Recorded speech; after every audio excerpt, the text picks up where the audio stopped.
السلام علیکم ورحمۃ اللہ وبرکاتہ۔ نماز تکبیر اولیٰ سے سلام تک۔ سیدنا ابو حمید رضی اللہ عنہ نے 10 صحابہ کے روبرو نبی اکرم صلی اللہ علیہ وسلم کی نماز کا طریقہ بیان کیا کہ جب رسول اللہ صلی اللہ علیہ وسلم نماز کے لیے کھڑے ہوتے تو اپنے دونوں ہاتھ کندھوں کے برابر اٹھاتے، پھر تکبیر تحریمہ کہتے،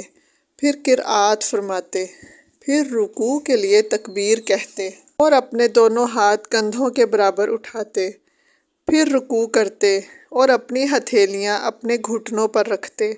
پھر رکوع کے دوران میں کمر سیدھی کرتے، نہ اپنا سر جھکاتے اور نہ ہی بلند کرتے، پیٹھ اور سر کو ہموار رکھتے،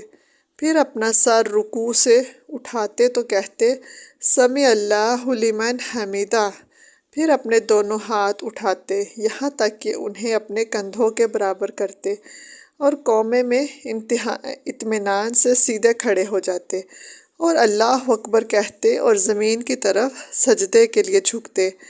اور سجدے میں اپنے دونوں ہاتھوں کو اپنے پہلوؤں اور زمین سے دور رکھتے اور اپنے دونوں پاؤں کی انگلیاں کھولتے اس طرح کہ انگلیوں کے سرے قبلہ رخ ہوتے، پھر اپنا سر سجدے سے اٹھاتے اور اپنا بایاں پاؤں موڑ کے بچھا لیتے، پھر اس پر بیٹھتے اور سیدھے ہوتے یہاں تک کہ ہر ہڈی اپنی جگہ پر آ جاتی، بہت ہی اطمینان سے جلسہ کی صورت میں بیٹھتے، پھر دوسرا سجدہ کرتے، اللہ اکبر کہتے اور اٹھتے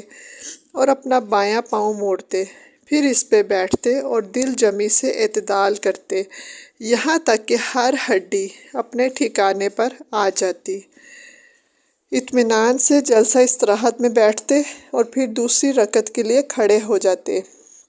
پھر اسی طرح دوسری رکعت میں کرتے، پھر جب 2 رکعت پڑھ کر کھڑے ہوتے تو اللہ اکبر کہتے اور اپنے دونوں ہاتھ کندھوں کے برابر اٹھاتے جیسا کہ نماز کے شروع میں تکبیر اولیٰ کے وقت کیا تھا، پھر اسی طرح اپنی باقی نماز میں کرتے یہاں تک کہ جب وہ سجدہ ہوتا جس کے بعد سلام ہے، یعنی آخری رکعت کا دوسرا سجدہ، جس کے بعد بیٹھ کے تشہد، درود اور دعا پڑھ کر سلام پھیرتے ہیں تو اپنا بایاں پاؤں دائیں پنڈلی کے نیچے سے نکالتے اور بائیں جانب زمین پر بیٹھتے، پھر سلام پھیرتے۔ یہ سن کر ان صحابہ کرام نے کہا، اے ابو حمید، آپ نے سچ کہا، رسول اللہ صلی اللہ علیہ وسلم اسی طرح نماز پڑھا کرتے تھے۔